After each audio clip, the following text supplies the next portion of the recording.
What's up, guys? Today we'll be taking a final look at iOS 16. It's officially been published in stable form to the public. So let's go through all of the main features you can expect as this update rolls out. The redesigned lock screen is likely the most significant iOS 16 update. You can now essentially add widgets to the lock screen and change their placement and layout to your liking.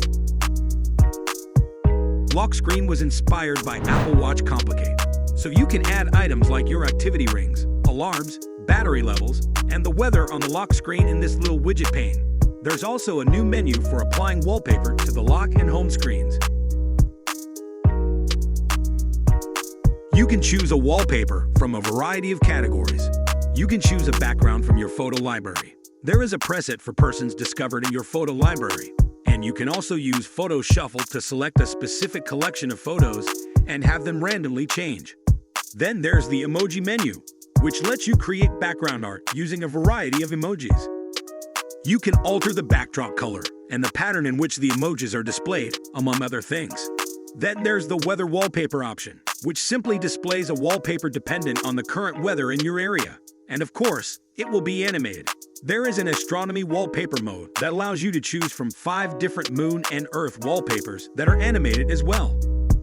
And last is the color wallpaper mode that lets you select 5 different modes based on a specific color. You've got different gradient options and a solid color option.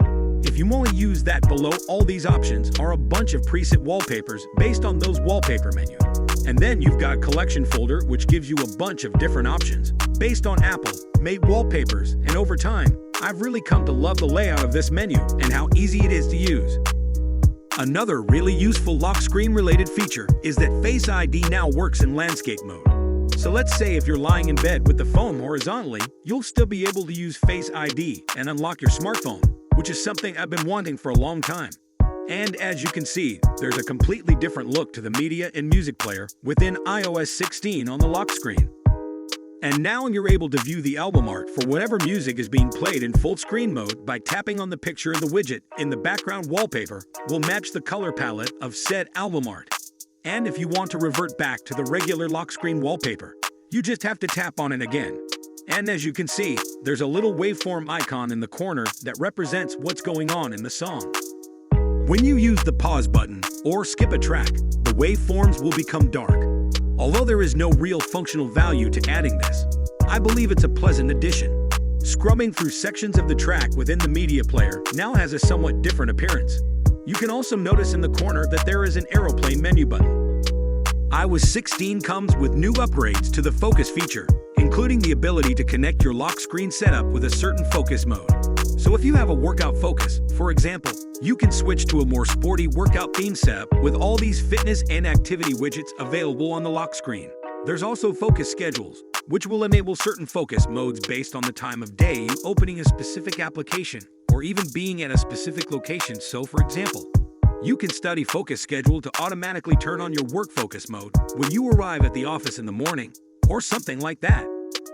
It's pretty cool stuff. You can now also use focus filters to filter out certain content within the calendar app, the email application messages, and Safari. So for example, you can set a certain focus mode to filter out all the work-related contacts and messages, and only see personal contacts and messages. I've honestly been a big fan of the way Apple's innovated upon focus mode since it's been introduced, and all these features being introduced in iOS 16 is another example of that. There are new features for Spotlight as well. Firstly, you've now got the Spotlight search feature right on the home screen, so you no longer have to swipe down the search if you don't want to. But if you want to remove the Spotlight button from the home screen, you can go into the settings and do so. You also have enhanced search tools, such as getting image search results based on whatever keywords you use.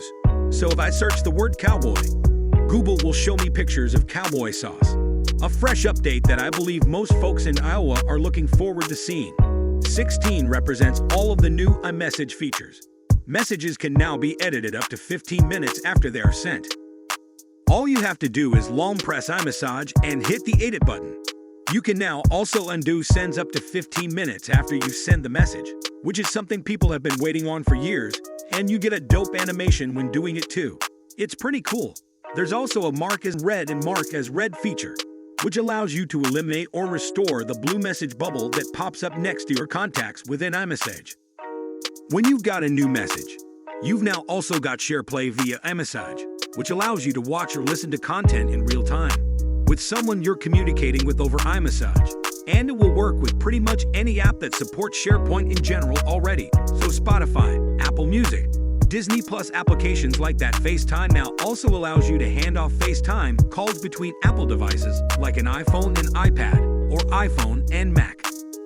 So you can now go to a video in your camera, roll pause on a frame and copy or translate text. It's definitely not perfect, and the font and clarity of the text also has to be at least decent, but it works very well overall. And it's another one of those things that makes a live text one of the most underrated iOS features, in my opinion. There's a brand new feature called Visual Lookup that allows you to long press on a subject within a photo in your camera roll or in Safari, and then share that subject individually with someone via iMessage or another application. You have to press and hold the subject for a few seconds, then wait for a line to highlight around the subject, and then you should get an option to copy said subject. And this works for people, structures, and objects like cars and things like that. It's extremely impressive how easily and how fast it recognizes what you want to pull from the photo. It's usually not pixel perfect with cropping the subject out of a photo, but I'd say it's more than good enough given the fact that it can do this in seconds. There's no waiting around for it to figure out what the subject is, which is pretty cool, and I've personally been using this feature all the time. It's probably my personal favorite for this year's iOS update. The email app has gotten a handful of really useful updates, including the ability to undo send messages. If you made a mistake, schedule send messages if you want to send something later down the line, and there's a new Remind Me feature that allows you to select certain messages and choose a date and time to have them resurface at the top of your inbox. The email app now includes improved search capability and rich link support, allowing you to engage with links within messages more effectively. Body Safari has received a number of useful improvements that help both iOS and macOS, the first of which is shared tab groups, which allows you to add friends or family to tab groups. You have set up these tab groups, and they can update them and make modifications to the tabs. You can also now pin tab groups, which is really handy. And there's now support for extensions syncing, so you can install an extension on an iPad and have it appear in the extensions menu on your iPhone. And there's also website settings sync support, which will sync web page settings across your Apple devices all the way down to the zoom percentage. So let's say you're on the same web page on Safari within your MacBook that you've got open on your iPhone. If you zoom in a little bit on the MacBook, then you're going to notice a few seconds later that it updates on the iPhone, which is pretty cool to see. A small but also pretty big feature that's coming to iOS 16 is the fact that you've now got a battery percentage toggle for the battery icon. So you can go into the settings and find the battery percentage toggle. And once enabled, you'll see the precise battery percentage within the battery icon. And that's all there is to it. You'll also note that the battery symbol adjusts to the brightness or darkness of the application's UI. But this is a wonderful little touch that I think many people have been wanting for a long time.